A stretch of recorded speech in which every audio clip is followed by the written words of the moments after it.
저는 일단 공부하러 온 곳에서 별로 친구를 만들어야겠다는 필요성을 못 느꼈던 것 같고, 그렇게 친구를 만듦으로써 저의 감정 기복이 더 심해지면 공부에 분명히 영향을 미칠 거고, 그게 싫어서 들어온 건데 좀 절제를 해야겠다고 생각을 해서, 그리고 딱히 전 친해질 계기도 없었다고 생각을. 네, 안녕하세요. 저희 SN 독학기술학원 24학년도 1회 저희 성공 재원생을 가지고 인터뷰를 시작하도록 하겠습니다. 잠깐 아이스 브레이킹 및 간단한 자기소개. 23학년도에 예센 기숙학원에서 수능 준비를 해서 24학년도 수능을 치르고 이번에 서울대 경영학과에 입학하게 된 안서연이라고 합니다. 반갑습니다. 우선은 그 작년에는 어떻게 됐어요? 작년 수능이나 아니면 작년 입시는? 일단 공부를 안 했던 것 같고요. 제가 기숙사 생활을 하다가 고3 때 자취를 시작했는데 꽤 많이 놀았어요. 자취를 하면서 이제 유튜브도 많이 보고, 짬나는 시간이 있을 때, 원래 기숙학원에 있을 때는 뭐 영단어를 외운던가 이런 틈틈이 공부를 했다면, 자취를 하면서는 자거나 주말 자습도 잘 안 나가고 이런 식으로 했던 것 같고, 제가 공부를 이렇게 안 했음에도 불구하고 6월이랑 9월 모의고사에서 국어, 수학을 1등급을 받아서 재능이 있구나라고 생각하고 네. 그래서 공부를 안 하다가 수능 때 실제 저의 그 실력을 맞이한 것 같습니다. 그 고등학교는 기숙학교? 네. 그렇죠. 근데 자취를 한 거고. 근데 기숙학교에서도 기숙사랑 그 자취를 선택할 수 있는데 굳이 자취를 한 이유가? 기숙사에서 저는 꽤 스트레스를 많이 받는 편이었고, 기숙사 규칙이 좀 엄하다 보니까 거기에 얽매여서 제가 하고 싶은 개인 시간을 못 보내는 것도 그랬고, 24시간 친구들이랑 같이 보내면서 좋은 점도 있었지만 공부 얘기를 계속 듣는 거에 스트레스를 많이 받았던 것 같아요. 그리고 내신 기간에는 특히나 바로 옆에 있는 친구랑 어찌됐든 상대적으로 평가를 하는 거기 때문에 그런 부분에 있어서도 스트레스를 좀 많이 받았던 것 같아요. 그러면은 작년에 수능 성적을 한번 공개해주면? 확실히는 기억이 안 나는데 국어랑 수학은 4랑 2였고 영어가 한 3 정도? 그리고 탐구는 그땐 과학탐구를 봤었거든요. 이과였어서 3하고 5등급을 받았던 것 같아요. 과탐 뭐 했어요? 생명과학이랑 지구과학. 그러면 딱 그 성적표를 이제 4, 2, 3, 뭐 3, 5 이렇게 받았을 때 느낌이 어땠어요? 일단 수능장에서 국어를 봤을 때 이 망했구나를 직감했고요. 거의 두 지문을 날렸어요. 그래서 나왔는데 친구들이 굉장히 쉬워가지고 시간이 남아서 1등급 컷이 100점일까 봐 걱정된다 그러길래 저는 속으로 난 두 지문 못 풀었는데 생각하고 그냥 그때부터 사실 국어 시간 끝나고 재수해야겠다고는 생각했던 것 같아요. 그런데 이제 그렇게 망치고 이제 수능 그래도 수학이랑 이건 잘 흘러갔네요? 근데 수학은 항상 100분위를 좀 안정적으로 1등급을 받았는데 태어나서 처음으로 2등급을 그날 받아가지고 그것도 망쳤고? 그것도 좀 탐구는? 탐구는 사실 공부를 안 했어요. 6월, 9월 다 탐구는 그냥 3 정도 받았던 것 같아요. 그러면 딱 수능 성적표 받았을 때 부모님은 나한테 보여드렸을 거 아니에요? 아니 뭐 그걸 안 보여드려도 이제 그 현황은 보고를 드렸을 거 아니야 부모님한테. 뭐라 하세요? 끝나고 나오자마자 전화해서 재수해야 될 것 같다고 말씀드렸고, 울면서? 아니면 그래도 담담하게? 눈물이 날 것 같지만 참았어요. 그리고 재수학원도 제가 직접 다 알아봐가지고 어디 가서 여기 가격이 얼마 정도 하고 어떻게 공부하겠다라고 얘기해서 허락을 해주신 것 같아요. 그러면은 재수는 언제부터 시작할 거라고 생각했었어요? 재수는 2월 달에 시작을 하고 시작을 할 생각이었고 2월 11일에 들어갔던 것 같아요. 졸업식이 10일이었는데 바로 다음날 들어왔어요. 그러면 재수를 하려고 했을 때 학원에 대해서 어떤 고민을 했고 왜 선택을 했었어요? 제가 고등학교 다니면서도 학원을 3주 다니고 그만뒀었거든요. 그래서 저는 학원이랑 맞지 않는다는 걸 스스로 알고 있어서 일단 독학을 위주로 알아봤던 것 같고, 제가 지방에 살아서 주변에 독학으로 재수할 수 있는 곳까지 가려면 편도 한 1시간 정도였던 것 같아요. 그래서 기숙으로 들어가야겠다고 생각을 했고, 전 수험 생활에 있어서 휴대폰 있고 없고가 굉장히 차이가 크다고 생각을 해서 좀 강제력이 필요하다고 생각을 했어요. 그 부분에 있어서. 근데 이제 그래도 근데 아까도 잠깐 말했지만 기숙학교에서도 자취를 했잖아요. 그런 단체 생활이나 이런 게 조금 불편해서. 근데 그런 거에 대해서 선택을 할 때는 그거는 조금 고려사항이 아니었나요? 처음에는 기숙학원을 가는 게 걱정이 안 된 건 아니에요. 왜냐면 기숙사가 싫어서 저는 나온 거기 때문에 처음에는 걱정을 했는데 고등학교 기숙사랑 다르게 그래도 좀 선생님들이 강압적으로 좀 애들을 제어하는 게 아니라 융통성 있게 뭐 필요하다고 하면 바로바로 해결해 주시고 하셔가지고 걱정했던 것보다는 좀 편하게 기숙학원 생활을 보냈던 것 같아요. 그럼 왜 저희 학원을 선택했어요? 거기서? 일단 밥 맛있다는 얘기는 엄청 많이 들었던 것 같고요. 시설도 학원 홈페이지 들어가서 찾아봤는데 되게 좋았어서 그때 딱 여학생 리모델링 했을 때여가지고 네, 그래서 선택하게 됐습니다. 그런 이제 고민을 하고 이제 그 기숙학원에 들어왔는데 학생이 생각했을 때 그 기숙학원을 추천하는 유형, 그다음에 이런 학생은 기숙학원 오면 안 되겠다라는 유형을 약간 조금 경험 삼아 지금은 말할 수 있으니까 약간 해주시면. 약간 마음가짐이 중요한 것 같은데 기숙학원에 들어와 있음에도 제가 느낀 건 놀 사람들은 다 논다였던 것 같아요. 어떻게든 방법을 찾아서 노는 사람들은 어디에나 있고 학원에서 아무리 제어를 해줘도 개인이 일탈을 하는 부분에 대해서는 한계가 있다고 생각하거든요. 그래서 어떻게 해서든 거기서 친구 만들고 그 친구들이랑 어떻게 해서든 자습 시간 빼서 놀아야지라는 마음가짐이 있으면 굳이 그 강압적인 환경 속에 자신의 발로 들어올 필요가 있나라는 생각을 좀 했던 것 같고요. 마음가짐을 좀 굳게 잡고 오셔야 될 것 같고 휴대폰 없이 못 산다라는 유형도 좀 힘들 것 같아요. 제가 초반에 힘들었던 것도 휴대폰을 고3 내내 붙들고 있었는데 그게 없으니까 초반엔 좀 적응하기 힘들었었거든요. 그리고 부모님이랑 연락하는 것도 자취할 때도 매일매일 연락을 했었는데 초반에 갑자기 연락을 못하게 되니까 좀 힘들었던 것 같고. 근데 우선 정리해보면은 기숙학원에 오지 않는 유형은 자기 공부를 자기가 하는 거니까 이런 환경을 주어줘도 어차피 자기가 그런 마음가짐이 없으면 안 된다. 약간 그런 얘기를 하신 것 같고. 그러면 우리가 그러면 추천을 하면 약간 이런 스타일의 공부를 하고 싶다라고 했을 때 어떤 유형의 학생은 추천을 해주시나요? 저는 초반에는 안 맞는다 생각했지만 후반은 잘 맞는다고 생각한 게 제가 약간 완벽주의 성향이 있어서 한 번 아침에 계획이 틀어지거나 친구를 만나면 그날은 아예 공부를 안 해버렸거든요. 이것처럼 좀 하루 일정이 틀어지면 그날을 다 버리게 되는 사람들이나 약간 게으른 제이? 제가 게으른 제이거든요. 그래서 약간 완벽주의 성향이 있어서 하루 공부를 망치면 막 나가는 스타일, 약간 하루 종일 놀아버리는 스타일 같은 경우에는 기숙학원에 오면 약간 놀 요소들이 없잖아요. 저 같은 경우에는 고3 때도 오늘 공부 열심히 해야지 라고 생각했다가도 친구가 어디 갈래? 라고 연락 오면 그날은 그냥 때려치고 놀러 갔거든요. 그래요? 네. 이런 식으로 약간 친구들의 꼬임에 잘 넘어가거나 오늘 말고 내일부터 해야겠다 라고 마음가짐을 좀 쉽게 잡는 친구들은 들어오면 좋을 것 같아요.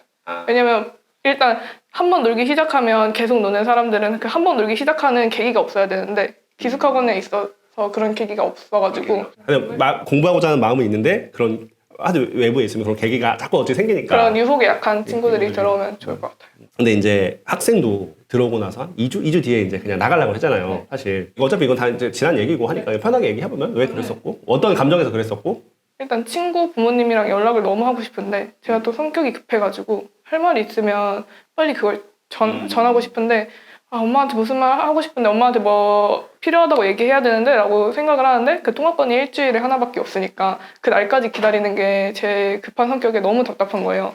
그래서 부모님이랑 연락을 못 하겠으니까 그냥 나가서 네, 편하게 살아야겠다라는 생각으로 그때 진짜 나가려고 작정을 하고 룸메들한테도 나 진짜 나간다고 잘 있으라고 얘기하고 상담쌤한테도 진짜 나가고 싶다고 했는데 상한쌤이 저보고 왜 나가고 싶냐고 여쭤보셔서 부모님이랑 연락도 안 되고 너무 답답하다라고 했더니 그러면 자기 휴대폰으로 매일매일 전화하게 해줄 테니까 조금만 더 있어보라고 하셔서 몇 번 전화하니까 바로 괜찮아졌어요. 네, 그래가지고 네, 처음에 안 나가고 버틸 수 있었던 것 같아요. 그러면 이제 학원에서의 생활은 어때요? 이제 실전 경험자니까 1월에 들어와서 11월까지 거의 이제 10달, 거의 한 300일을 한 거잖아요. 생활은 어땠어요? 그러니까 어때? 약간 루틴부터 설명해 주시면. 일단 저희 방이 선생님들이 굉장히 공부를 열심히 한다고 말씀해 주셨었거든요. 저희 기숙사 방이.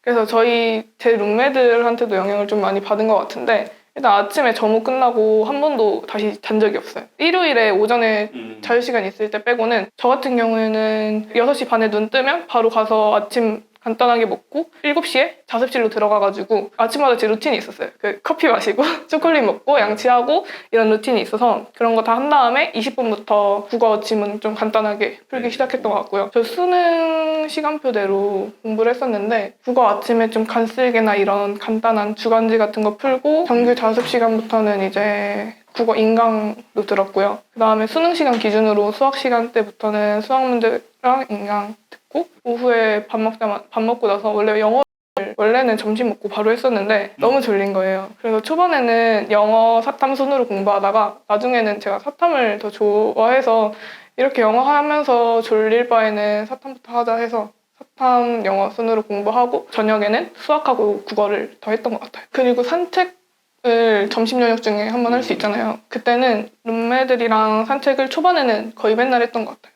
왜냐면 좀 리프레시도 되고 체력도 챙겨야 된다고 생각을 해서 밥 먹는데 한 10분 정도밖에 안 걸려서 밥 10분 먹고 네, 산책하고 네, 다른 산책 운동도 30분 했어요? 하고 다른 운동은 안 했어요. 헬스장을 한 번도 가본 적이 없어요. 그래가지고 네 그렇게 산책하고 후반기에는 점심 저녁 다 10분이면 먹어가지고 먹고 양치하고 가벼운 인강을 들었던 것 같아요. 그러면 이제 아까 룸메 얘기도 잠깐 해줬는데 기숙학원에서 사실 모든 학생이 들어올 때는 난 인강을 안 만들 거라고 생각하고 오잖아요, 사실은. 근데 학생이 겪었던 인간관계는 어떻고 겪어보니까 인간관계는 이 정도까지만 뭐 형성해야겠다 아니면 아예 끊어야겠다 이런 좀 그런 걸 얘기해 주시면. 저는 딱 학원에서 대화하던 게 선생님들이랑 이제 상담할 때나 필요한 거 있을 때 선생님들한테 말씀드렸었던 거랑 그리고 제 룸메 2명 그리고 같은 학교에서 온 친구 2명 그리고 옆자리 분 이렇게 5명이랑만 대화를 했거든요. 약 10개월 동안? 네. 근데 저는 일단 공부하러 온 곳에서 별로 친구를 만들어야겠다는 필요성을 못 느꼈던 것 같고 그렇게 친구를 만듦으로써 저의 감정 기복이 더 심해지면 공부에 분명히 영향을 미칠 거고 그게 싫어서 들어온 건데 좀 절제를 해야겠다고 생각을 해서 그리고 딱히 전 친해질 계기도 없었다고 생각을 해요. 다른 분들이랑. 네. 왜냐면 룸메랑만 밤에 모여서 놀고 급식 먹을 때도 룸메들이랑 같이 가고 했으니까 친해질 계기도 없었고 필요성도 못 느꼈던 것 같고요.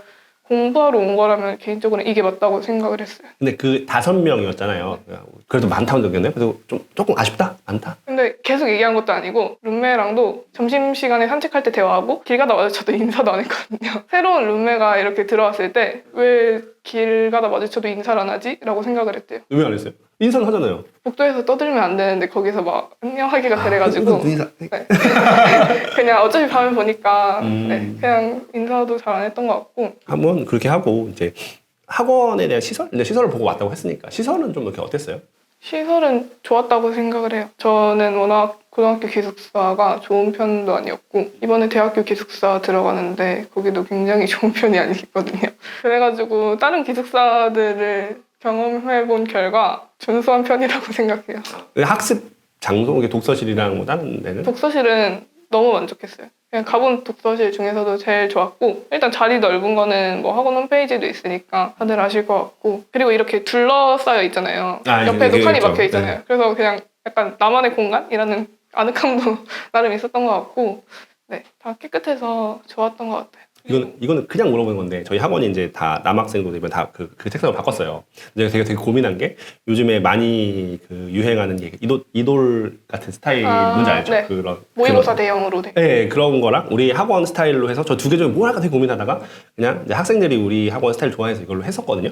그거에 대한 조금 개인의 생각을 말해주면 저는 이게 훨씬 좋다고 생각해요. 평소에 공부할 때 집중도 잘 되고 그리고 저는 그 모의고사 대형으로 하는 이유가 실전에서도 앞에 사람이 있고 뒤에 사람이 있으니까 익숙하게 만드는 게 아닐까라고 생각하는데 학원에서 후반기에 모의고사 교실을 따로 운영해 주시잖아요. 그래서 모의고사 연습을 하는 데 있어서도 네, 부족함이 없고 그리고 공부할 때는 딱 집중하고 좀 자신만의 공간이 필요하다고 생각해서 저는 지금 책상이 정말 좋은 것 같아요. 네. 그럼 시설은 그렇고 밥은 어땠어요? 그냥 밥은 사실 제가 밥은 되게 고민이 되는 게 사실 이게 개인차가 심하고 모두를 만족시킬 수는 없으니까 이렇게 하는데 뭐 개인적으로 그냥 느낌이 저는 이것도 좀 상대적인 건데 고등학교 급식이 진짜 맛없었거든요. 그래서 진짜 너무 맛있었고 그 같은 학교에서 온 친구도 밥을 엄청 많이 먹더라고요. 맛있다고. 그래서 네, 저도 진짜 맛있게 먹었고 특식 나오는 것도 룸메들이랑 맛있게 먹었던 것 같아요. 그러면은 생활을 하다가 이제 2월, 3월, 4월, 5월 이렇게 계속 있었잖아요. 슬럼프는 없었어요? 슬럼프라고 해야 될지 모르겠는데 정신적으로 힘들다기보다는 막연히 공부하기 싫다는 기간이 좀 있었던 것 같아요. 근데 이게 7월, 8월이었는데 이 시기는 모든 수험생들이 좀 풀어지는 시간이라고 생각해서 이때 선생님한테도 상담쌤한테도 맨날 제가 공부하기 싫다 가가지고 막 말씀드렸는데 다 그런 시기니까 그냥 흘려보낸다고 생각하고 하던 것만 관성적으로 계속 하라고 하셔가지고 문제풀이 계속 그냥 하고 그때는 좀 습관이 잡혀서 습관적으로 공부한다는 표현이 맞았던 것 같아요. 대단해. 그리고 슬럼프가 왔는데 나는 하던 거 할 거야 하면서 그냥 슬럼프인지 아닌지 모르게 지나갈 만큼 공부를 했다. 약간 대단한데요? 학원에서 정말 공부 열심히 한 건 알아요. 그러니까 제가 이제 이 인터뷰 하기 전에 좀 학생에 대한 기록을 찾아봤어. 우리는 기록이 다 남거든요. 학생은 뭐 문제 일으킨 것도 없고 되게 정말 공부만 해도 조용한 학생이었는데 휴가 나갈 땐 뭐 했어요? 저는 대학 이미 현역으로 간 친구들 학교 주변에 놀러 가서 제가 집이 지방이긴 한데 가려면 학원에서 집에 가려면 서울을 거쳐서 가야 돼서 항상 학원에서 일찍 나가서 서울 친구들 만나서 하루 종일 놀다가 저녁에 집에 가고 이런 식으로 했던 것 같아요. 근데 친구들 대학교 놀러 가는 게 나름 동기부여도 됐던 것 같고. 근데 그 친구들의 대학을 다니면 두 가지 감정이 학생은 긍정적으로 이제 동기부여가 됐지만 오히려 이제 그들과 수험 생활을 하고 있는 나에 대한 괴리감도 있잖아요. 약간 그런 거는 좀 어땠어요? 저는 근데 기숙사 생활을 고등학교 때 했잖아요. 그래서 그 대학을 현역으로 간 친구들이 얼마나 열심히 했는지를 알아서 딱히 막 보상받을 만하다 저 친구들은. 쟤는 저럴 만하다라는 생각이 좀 주였던 것 같고. 겸손하네 되게 학생. 그냥 제가 현역 때 고려대를 정말 가고 싶어 했는데 떨어져서 사실 갈까 말까 고민을 하다가 갔는데 좋았어요. 동기부여가 돼가지고 친구가 캠퍼스 투어도 시켜주고 좋았던 것 같고 저는 수능 100일 전까지는 술도 열심히 먹었어요. 그럼 이제 그렇게 지나가고 이제 9월 모평 이후에는 어땠어요? 그렇게 7, 8월 조금 슬럼프는 아니죠. 하지만 어쨌든 공부해서 지나갔고 9월 이후에는 이제 9월 이후에는 수능까지는 또 알잖아요. 그 학원에 있는 학생들의 예민함과 긴장감. 그다음에 수능 하나하나에 다가옴에 대해서의 초조함도 있잖아요. 그럼 그때 시기에는 조금 말해주면? 사실 제가 현역 때 제일 많이 풀어졌던 시기가 9월 모의고사 끝나고였거든요. 현역 때는 그냥 어떻게든 되겠지라는 이런 마인드가 이런 마인드 때문에 망한 것 같은데 현역 때 이거를 겪어봐서 저는 알기 때문에 더 열심히 했던 것 같아요. 현역 때 이런 마인드를 가졌다가 망했기 때문에 9월 끝나고도 그냥 지금까지 세웠던 계획대로 앞으로 또 하자고. 근데 뭐 어땠어요? 그때는 정말 그냥 모의고사를 많이 풀었나 뭐 아니면? 9월 끝나고가 본격적으로 실무 같은 걸 많이 풀기 시작한 것 같아요. 국어 같은 것도 학원에서 이감 같이 신청해서 하는 거 신청해서 계속 풀었고 그때 모의고사 연습도 주에 몇 번씩 모의고사 교실 운영해 주셔가지고 거기 가서 꾸준히 연습하고 모의고사실 운영할 때는 맨날 가서 풀었고 아닐 때도 스터디 카페 거기 가서 풀었어요. 좀 사람들 많은 데서 풀고 싶어가지고. 그 다음에 아주 궁금한 게 수능 당일은 어땠어요? 사실 정말 별 생각 안 가지려고 했는데 제가 수능 당일에도 잠을 거의 못 잤거든요. 수능 전날, 수능 당일 이렇게 이틀을 자면 수능을 치다가 꿈에서 깨는 거예요. 계속 나 자고 있는데 막 숨쉬고 있어. 잠들면 수능 치는 꿈이 계속 꿈을 계속 꿔가지고 깨고 이런 식으로 해서 이틀간은 잠을 거의 못 잤던 것 같은데 사실 잠을 잘 자야 수능을 잘 본다는 생각이 전 없었던 것 같아요. 약간 고등학교 때도 밤새도록 놀다가 모의고사 보고 이런 날도 있었거든요. 그래서 이런 약간 방탕한 경험들이 있어서 나는 잠을 못 자도 수능 괜찮게 보지 않을까라고 생각했던 것 같고 최대한 마인드 컨트롤을 했던 건 특별한 날이 아니라고 계속 생각했던 것 같아요. 약간 수능이 특별한 날이라고 생각할수록 더 긴장돼서 원래 안 하던 실수도 할 것 같고 그래서 그냥 하던 대로 하자라고 생각했던 것 같고 학원에서 다 같이 버스 타고 갔어가지고 정말 기대를 안 했었거든요. 왜냐면 못한다고 스스로 생각을 했던 과목이었고 6월, 9월을 좀 잘 보긴 했어도 자신감이 쉽게 안 올라왔던 것 같아요. 왜냐면 현역 때도 1등급을 받다가 수능날 4등급을 받아버려가지고 국어는 어떻게 될지 모른다는 그 마음가짐을 항상 가지고 있었고 실감이 안 났다는 표현이 제일 맞을 것 같아요. 국어 시작하기 전까지도 진짜 수능인가? 그냥 계속 이 생각하다가 이제 제가 알기로는 원래 학생들이 처음에 이제 국어에서 엄청 긴장을 하다가 어느 순간인가 수능을 보지만 어느 순간인가 모의고사 같은 느낌이 든대요. 그때부터는 쭉 그냥 흘러간대. 그런 시기가 있었어요. 어느 순간부터 그래도 이거 그냥 모의고사네. 그냥 보다 약간 이런. 저는 국어를 굉장히 못 봤다고 생각했거든요. 수능장에서. 워낙에 불수능이었고 머릿속으로 점수 계산을 했을 때 못 푼 문제만 계산해봐도 80점대가 나와가지고 이 정도면 한 3등급? 이라고 수능장에서 스스로 생각을 하고 수학하고 탐구 최대한 다 맞고 반수 한 번 더 해야겠다라고 생각을 해서 수학하고 탐구를 다 맞겠다는 생각으로 풀어서 저는 모의고사라고 안 느껴졌던 것 같아요. 원래 그때까지는 수능인 거 실감도 안 나다가 국어 망했다는 생각이 들기 시작하니까 네, 약간 정신이 더 들었던 것 같아요. 아무튼 뭐 그렇게 10개월 동안 우리 학원에 있었는데 그냥 저희 학원의 자유롭게 장단점. 장점은 저는 최고 장점은 좀 자유로운 분위기라고 생각하는데 자유롭다는 게 막 놀거나 이런 자유로운 분위기라는 게 아니라 뭐 아프거나 뭐 쉬고 싶거나 했을 때 선생님들이 눈치 주지 않고 편하게 말할 수 있는 분위기라서 되게 좋았던 것 같아요. 고등학교 때는 기숙사 사감 선생님들이 조금 엄격했던 것 같다고 제 기준에서 생각해가지고 좀 그런 거에 있어서도 스트레스를 받았는데 여기 선생님들은 너무 친절하게 네, 좀 과할 정도로 걱정해주시고 챙겨주셔가지고 네, 진짜 마음 편하게 기숙사 생활했던 것 같고 병원 같은 것도 편하게 왔다 갔다 할 수 있어서 그것도 좋았던 것 같아요. 그리고 상담하는 것도 저는 되게 좋았어요. 어떤 면에서 도움을 됐고 어떤 면에서 좋았다고 느꼈어요? 그 룸메들이랑 항상 정신적 지주라고 불렀거든요. 이제 거기 학원 안에 있으면 대화할 상대도 없고 많이 그런데 선생님이랑 상담하면 이번 주 공부가 어땠고 쌤이 앞으로 어떻게 했으면 좋겠다 그리고 어떤 문제집 더 풀면 될 것 같다라는 로드맵을 좀 제시해 주셔서 좋았고 제일 좋았던 거는 선생님이 지금까지 가지고 있는 그 수험생들에 대한 데이터가 있잖아요. 그래서 제가 항상 얘기했던 게 선생님한테 저 국어 망할 것 같다고 국어 수능에서 뭐 1등급 바라지도 않는다고 맨날 이렇게 얘기하니까 선생님이 그래도 옛날에도 자기 이전에 제자 중에서도 모의고사 계속 못 보다 수능날 최고점 찍은 사람도 있으니까 포기하지 말고 계속 해보라고 하셔가지고 그게 좀 도움이 됐던 것 같아요. 나 같은 케이스가 또 있었는데 수능날 잘 본 사람도 있구나라는 생각으로 국어 공부를 계속 끝까지 했던 것 같고 근데 이제 어차피 수험이 끝난 시점에서 생각해 보면은 선생님들은 어떻게 활용했으면 더 잘 활용했을까? 어쨌든 선생님들은 학생들 성적을 올려주려고 있는 사람인데 이렇게 하면 좀 더 선생님한테서 좀 더 도움을 더 잘 받았지 않았을까라는 면이 있었을까요? 솔직하게 자기 시대 상황을 다 얘기해야 된다고 생각하거든요.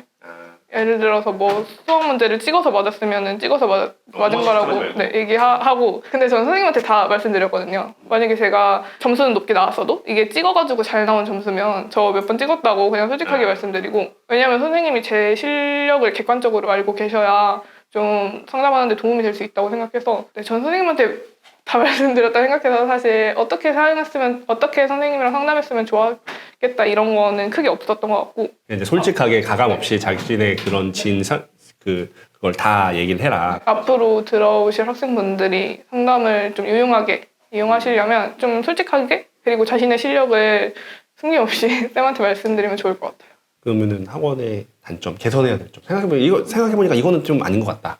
딱히 모르겠어요. 왜냐면 저는 학원 다니면서도 계속 얘기했는데 사실 최대 단점이 갇혀있는 거라고 생각하거든요. 저는 그거 말고는 진짜 다 만족하면서 다녔던 것 같아요. 진짜 막 영상 찍어서 하는 말이 아니라 저는 진짜 좋다고 얘기하고 다녔어요. 친구랑도 고등학교 후배들 있으면 여기 추천해주고 싶다고